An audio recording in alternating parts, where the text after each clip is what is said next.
Hello everyone, welcome to the series on dental trauma. Today we will discuss about luxation injuries.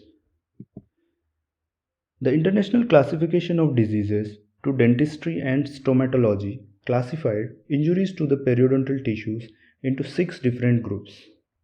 This includes concussion, subluxation, extrusive luxation, lateral luxation, intrusive luxation, and avulsion. In concussion, the tooth shows marked reaction to percussion but without any abnormal loosening or displacement. Generally, no treatment is required. However, the pulp condition should be monitored for at least 1 year. Subluxation. It presents with abnormal loosening of the tooth but no displacement. The tooth is tender to touch or percussion. Generally, no treatment is required. However, a passive and flexible splint can be given to stabilize the tooth for 2 weeks. The pulp condition should be monitored for at least 1 year. Extrusive luxation or extrusion presents with partial displacement of the tooth out of its socket in an incisal or axial direction. The tooth shows increased mobility and tenderness on percussion. The extruded tooth is managed by repositioning it back into the socket with a gentle push. The tooth is stabilized with a passive and flexible splint for 2 weeks or 4 weeks if the marginal bone is fractured. The pulp condition should be monitored and endodontic treatment is recommended if the tooth does not respond to pulp vitality tests within 2 to 3 weeks. The tooth should be evaluated at regular intervals for at least 5 years. Lateral luxation. It involves displacement of the tooth in a lateral direction or any direction other than the long axis of the tooth. It is associated with fracture of the alveolar bone. The tooth is frequently immobile and presents high metallic sound on percussion.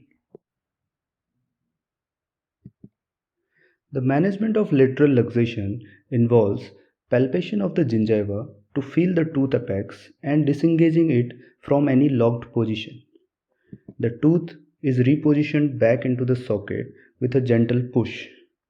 It is then stabilized with a passive and flexible splint for 4 weeks. The pulp condition should be monitored and endodontic treatment started if the tooth does not respond to pulp vitality tests within 2 to 3 weeks. The tooth should be evaluated at regular intervals for at least 5 years. Intrusive luxation or intrusion involves displacement of the tooth in an apical direction along the long axis of the tooth into the alveolar bone. It is associated with fracture of the alveolar bone and the tooth is frequently immobile and presents high metallic sound on percussion. An intruded immature tooth with incomplete root formation should be allowed to re-erupt without any intervention. If there is no spontaneous eruption within 4 weeks, orthodontic repositioning is considered.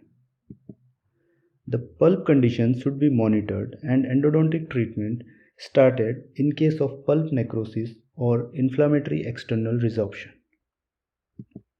The tooth should be evaluated at regular intervals for at least 5 years.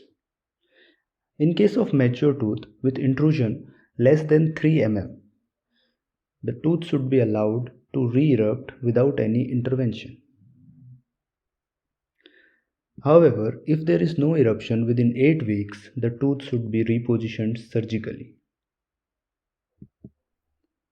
Now, if the intrusion is between 3 to 7 mm, the tooth can be repositioned surgically, which is more preferred, or orthodontically.